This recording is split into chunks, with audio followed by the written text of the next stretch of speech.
Ya, baik Bapak Ibu sekalian, perkenalkan nama saya Dedi Tri Kurniawan. Pada perkuliahan ilmu alamiah dasar ini, saya mencoba untuk bisa menyajikan sebuah materi perkuliahan, yaitu mengenai bagaimana alam semesta ini terbentuk, gitu. Baik Bapak Ibu sekalian, mungkin pembahasan kali ini akan dibahas mengenai dua hal, yaitu kelahiran alam semesta dipandang melalui sudut pandang agama Islam dan juga dari sudut pandang ilmu alamiah dasar, atau kita akan meninjaunya dari segi sains. Mungkin saya akan mencoba mengangkat sebuah teori, yaitu kajian ontologi sains terhadap isu teori kosmologi singularity Stephen Hawking dalam mengungkapkan asal mula alam semesta. Teori ini banyak mengungkapkan tentang bagaimana asal muasal alam semesta itu terjadi dengan menggunakan teori singularity yang dikemukakan oleh Stephen Hawking. Baik Bapak Ibu, ini saya akan memulai dari sebuah pijakan mengenai filsafat. Filsafat itu merupakan suatu proses mempertanyakan dasar-dasar atau asal-usul dari alam semesta ini dan berusaha menjawabnya dengan menggunakan rasio dan bukan menggunakan mitos. Ini pendapat dari Socrates. Nah, berarti ontologi ini merupakan salah satu cabang dari ilmu filsafat yang membahas tentang being atau keberadaannya. Berarti pertanyaannya adalah, dari manakah asal muasal alam semesta ini terbentuk? Itulah salah satu bentuk pertanyaan filsafat yang akan kita bahas kali ini. Mungkin ada sebuah analogi yang sederhana gitu tentang pertanyaan asal muasal terbentuknya alam semesta ini. Saya ambil dari sebuah lagu yang dinyanyikan oleh Sherina. Liriknya diantara sebagai berikut. Mengapa bintang bersinar, mengapa air mengalir, mengapa dunia berputar, melihat segalanya lebih dekat dan kau pun akan mengerti. Mungkin suara saya jelek tapi nggak apa-apa lah, cek aja. Nah, mungkin ini yang bisa kita ambil sebuah kesimpulan yang pertama. Lihat segalanya lebih dekat dan kau akan mengerti. Berarti kita akan membahas tentang mengenai ilmu pengetahuan alam untuk bisa lebih dekat, untuk bisa memahaminya. Nah, ini pertanyaan filsafat yang ingin kita tanyakan Bapak Ibu. Bagaimana asal muasal alam semesta ini terbentuk? Dan teori apa yang mampu mengungkap alam semesta dan keberadaan dalam benda langit ini? Inilah pertanyaan-pertanyaan yang berusaha selalu dijawab oleh manusia. Manusia berusaha untuk menembus alam pikiran untuk menjawab kenapa semua ini terjadi. Gitu. Ada seorang ilmuwan yang berusaha untuk mengungkapkannya, yaitu seorang Stephen Hawking. Beliau berpendapat seperti ini, bahwa semua yang tampak itu berasal dari sesuatu yang tidak tampak, dan semua yang bisa dilihat berasal dari sesuatu yang tidak bisa dilihat. Berangkat dari pijakan inilah gitu, Stephen Hawking merumuskan dengan teori singularity-nya. Perlu diingat bahwa Stephen Hawking adalah seorang ilmuwan yang menganut sebuah paham realis, bahwa dia beranggapan segala sesuatu harus bisa dibuktikan, harus bisa ditunjukkan keberadaannya. Gitu. Teori Stephen Hawking secara garis besar berbicara mengenai seperti ini, bahwa alam semesta yang sangat kompleks ini hanya berasal dari sebuah ledakan kecil dari titik hitam atau black hole yang kita kenal. Mungkin secara lebih sederhananya kita akan melihat terlebih dahulu bagaimanakah proses terjadinya alam semesta melalui video animasi berikut.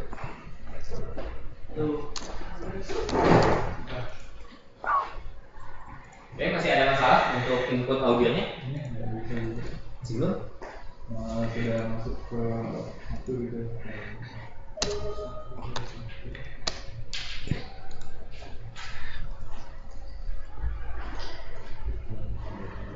Satu, dua, tiga.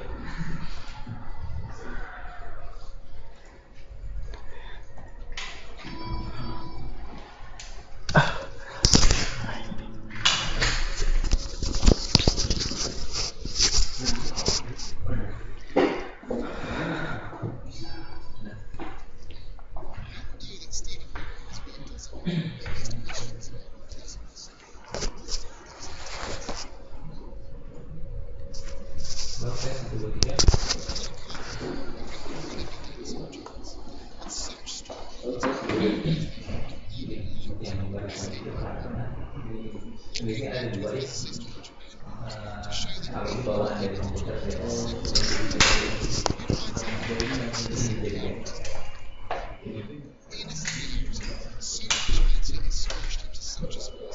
Masih ada masalah? Input? Nanti begitupun sama ya, kalau webcam juga sama. Pastikan dulu inputnya sudah masuk, settingnya di sini. Kemudian saran saya yang pertama, volume di sini boleh full, boleh kencang maksudnya, tapi jangan terlalu full lah. Diperkirakan maksimal sekitar 75%-an. Karena biasanya kalau sudah terlalu full, ini akan playbacknya cukup tinggi biasanya. Jadi diusahakan 75 paling maksimal. Kalau saya sih biasanya rata-rata di 50 atau 60%-an lah volume di sini, supaya playbacknya tidak terlalu besar. Nah, oke. Nah, sekarang Bapak Ibu tolong pastikan balik lagi ke storyboardnya gitu ya, ke storyboardnya. Nah, sudah disiapkan dulu semua bahan materinya. Oke, sekarang kita percobaan untuk merekam PowerPoint kita dulu, gitu ya. Merekam PowerPoint kita dulu.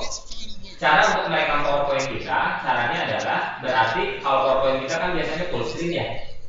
Kita pilih areanya yang full screen. Caranya yang pertama, ini di slideshow dulu ya, supaya full di slideshow. Kalau sudah siap slideshow seperti ini, tinggal kita ikut di sini, kemudian langsung menjelaskan. Contoh ya, ikon.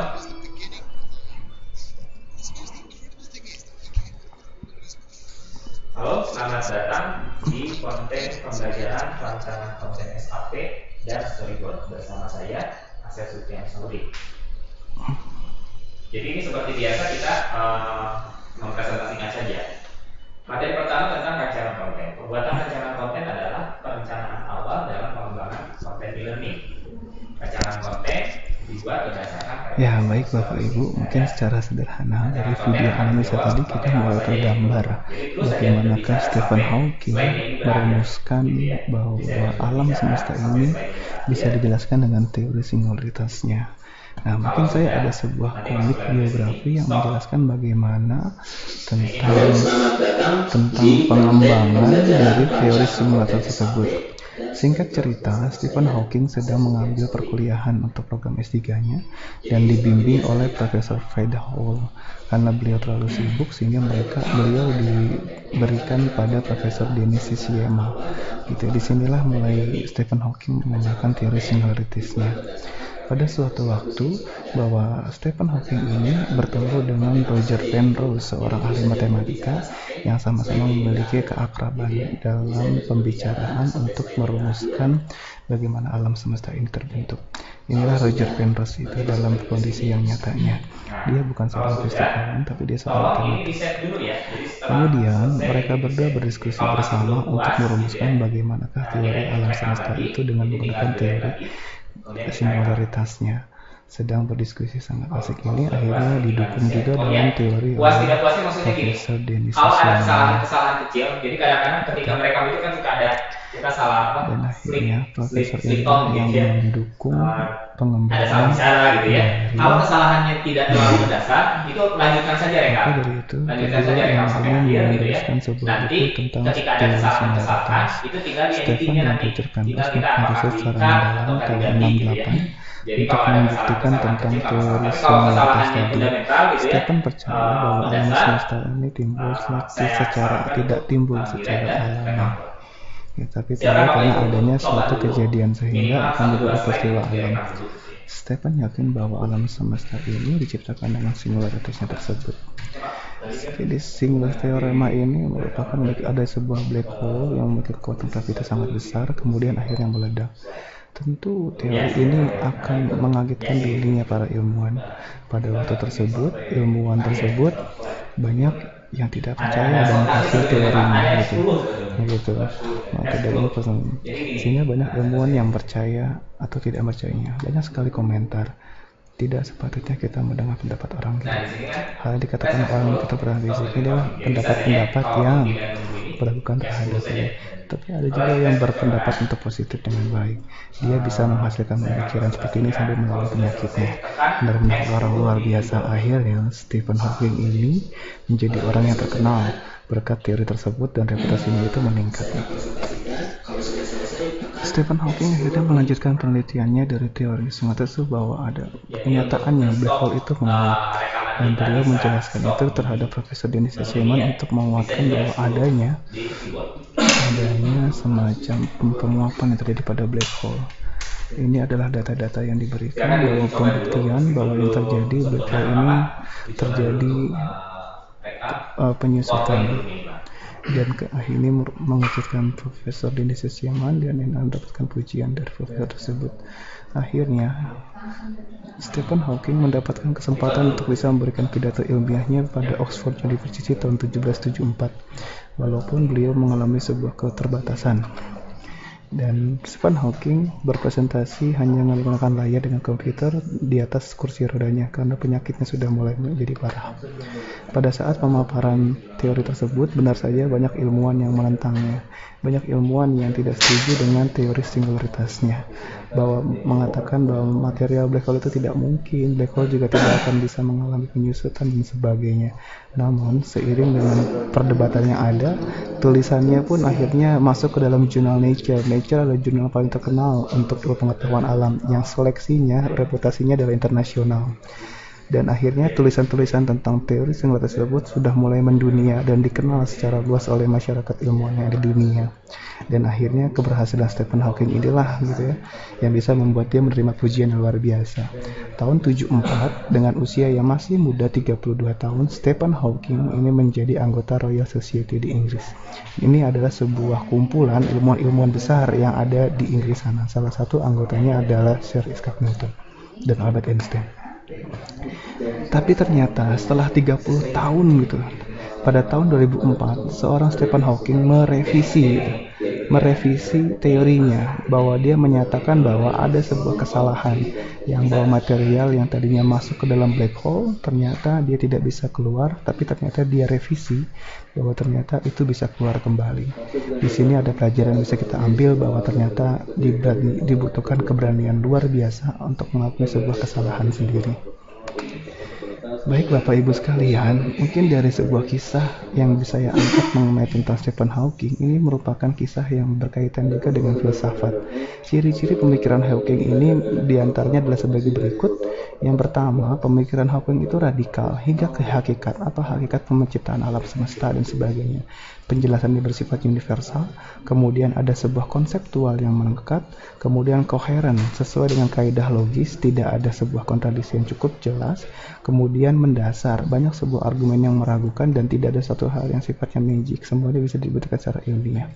Kemudian ada sifat yang komprehensif, kemudian bebas, dan yang paling penting adanya sebuah rasa tanggung jawab terhadap pendapat yang sudah disampaikan.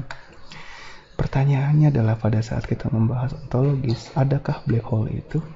Ternyata black hole ini baru bisa ditemukan sekitaran 10 tahun atau 15 tahun dari teori tersebut. Penampakan black hole itu mulai tampak pada teleskop Hubble dengan terlihat adanya sinar X yang terpancar dari Swan Contraction.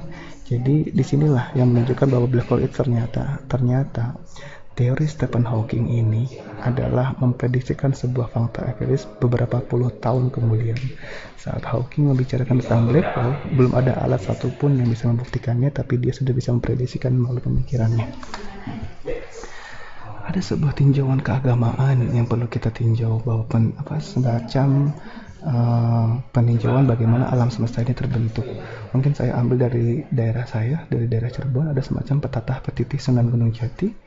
Bahasa Cirebonnya seperti ini: yen ki yang tamtu parang, yen buduh kudu weruh, yen pinter aja keblinger. Yen ki yang tamtu parang maknanya adalah kalau orang yang rajin, dia pasti akan berhasil untuk berkaitan dengan kecerdasan emosional yang dimilikinya. Ya, yen bodoh kudu weruh, mungkin jika bodoh dia harus berpengetahuan, artinya dia harus keluar dari kebodohannya dengan belajar yang lain untuk mendapat pengetahuan yang banyak. Ini adalah kecerdasan yang intelektualnya. Namun ini, yen pinter aja keblinger adalah jika pinter jangan berlogika kebelabasan. Ini adalah sebuah kecerdasan spiritual. Banyak sekali ilmu pengetahuan yang menghancurkan spiritual seseorang gitu. Mungkin saya ambil contoh tentang teori Stephen Hawking ini.